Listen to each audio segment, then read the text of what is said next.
Hello friends, good morning. कैसे हैं आप लोग? आई होप आप लोग सब अच्छे होंगे।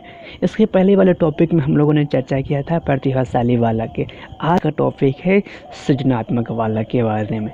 इन सृजनात्मक बालक किसे कहते हैं, उनकी क्या गुण होते हैं, किस तरह से उनकी शिक्षा दी जाती है, ये सारी बात पे आज हम लोग चर्चा करेंगे।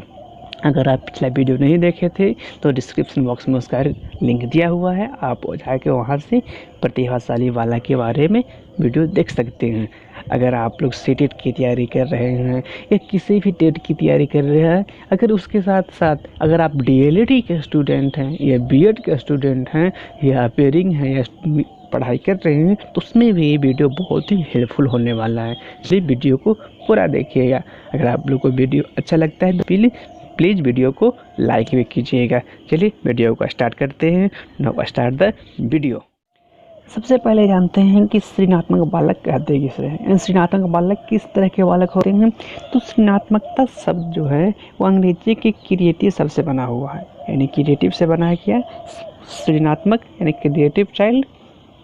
जेम्स ड्रेवन के अनुसार कहा गया है कि अनिवार्य रूप से किसी भी नई वस्तु को सृजन करना ही सृजनात्मकता कहलाता है।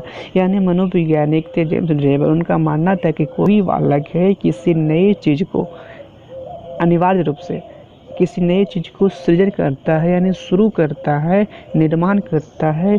जो बालक करता है, जिस बालक में गुण होते हैं, वही बालक क्या कहलाते हैं? तो सृजनात्मक कहलाते हैं।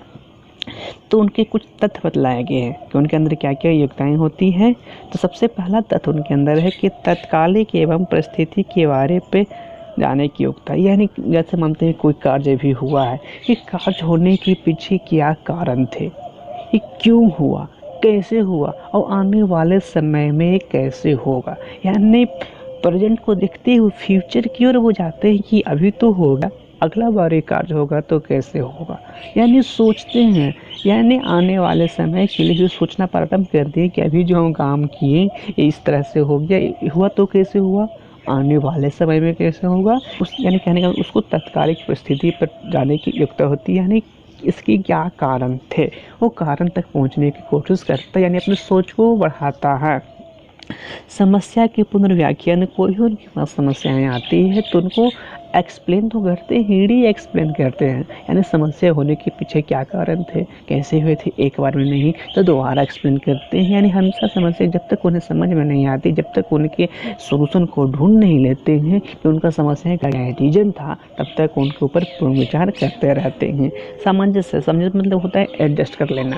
यानी कहने मतलब है कि जो समस्या उनके पास आए थे, उस समस्या के पीछे क्या रीजन थे, उनके साथ वो अपने आप को सेटलमेंट कर लेते हैं। यानी उनके समस्या के कारण जानते हैं, एडजस्ट करने की कोशिश करते हैं। यानी नए तरीके से कुछ खोज कर समस्या जो हुई थी, समस्या का सोल्यूशन कैसे किया जाएगा, उस सोल्यूशन करने के लिए वो नए तरीके से टेक्निक लगाते हैं और नए स्तर पर पहुंचते हैं। यानी एक तरह से कह सकते हैं कि एडजस्ट करते हैं कि हुआ था तो कैसे हुआ था, इनके होने के क्या कारण है, आने वाले समय में वो कैसे होगा।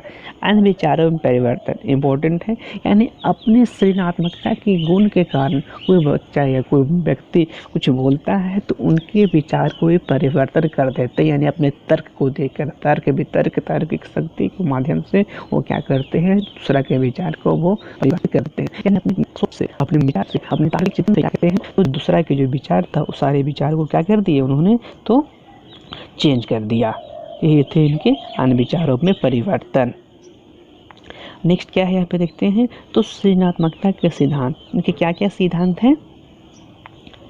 तो इनकी मिलने यहाँ पे सिद्धांत बताया गया है विश्लेषणात्मक, यानी इनके अंदर ये भी गुण होते हैं विश्लेषण करने की। सेकंड होता है साहचर्यवादी, थर्ड होता है अंतर्दृष्टिवाद, फिर होता है अस्तित्ववाद। ये सारे क्या है इनके सिद्धांत हैं। आगे चलते हैं, सृजनात्मक बालक की पहचान कैसे करेंगे, कि पहचानने क्या है। सृजनात्मक बालक में मौलिकता का दर्शन होते हैं। यानी कहने का मतलब ये है कि सृजनात्मक बालक होते हैं, बिल्कुल कह सकते हैं कि उनके अंदर एक ऐसा गुण होता है कि मौलिक कह सकते हैं। यानी एक तरह से किसी भी चीज़ को खोजने की उनके अंदर प्रवृत्ति होती है। यानी उनका जो सोच होता है, उनका टेंशन विचार होते हैं, उनका चिंतन होता है, क्या कह सकते हैं, तो मौलिकता होती है। यानी अपसारी होती है, कह सकते हैं। सेकंड क्या है, तो सृजनात्मकता बालक में दृष्टिकोण आम व्यक्ति से अलग होते हैं। जो सृजनात्मक बालक होते हैं उनका जो सोच होता है, जो उनका तार्किक चिंतन होता है, अन्य बालकों के अपेक्षा क्या होते हैं, तो बिल्कुल अलग होते हैं। प्रतिभाशाली बालक में भी अलग होता है, इसमें भी अलग होते हैं। थर्ड क्या है कि स्वतंत्र निर्णय लेने की क्षमता होती है, यानी आपने खुद, यानी टीचर बोल दिया कि हाँ ये ऐसे हुआ है, तो ऐसे नहीं बल्कि खुद उसको पर एक्सप्लेन करें कि हाँ ये कैसे हुआ, यानी खुद उसके बारे में तर्क करते हैं। तर्क करने के बाद उनको समस्या का सोल्यूशन होते हैं तो उस बात को मानते हैं।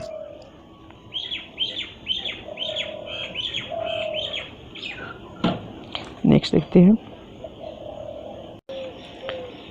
नेक्स्ट क्या है, जो सृजनात्मक बालक होते हैं क्या होते हैं, तो हंसी मजाक की प्रवृत्ति पाई जाती है। यानी हम सब टेंशन में बिल्कुल एकदम खुश मिजाज होते हैं, हमेशा हंसते खेलते रहते हैं और उसी हंसी खेल वो नई चीज़ों की खोज कर डालते हैं। अगला क्या यहाँ पे है कि उत्सुकता में सृजनात्मकता का प्रमुख तत्व है, यानी किसी भी चीज़ के लिए उत्सुक होना, यानी किसी चीज़ के जानने की प्रवृत्ति उनके अंदर बहुत ही अधिक होती है। यानी कि रीजन को होने के पीछे क्या कारण थे, सारी बातों को बहुत जल्दी से पकड़ते हैं। लास्ट क्या है, संवेदनशील भी वो होते हैं।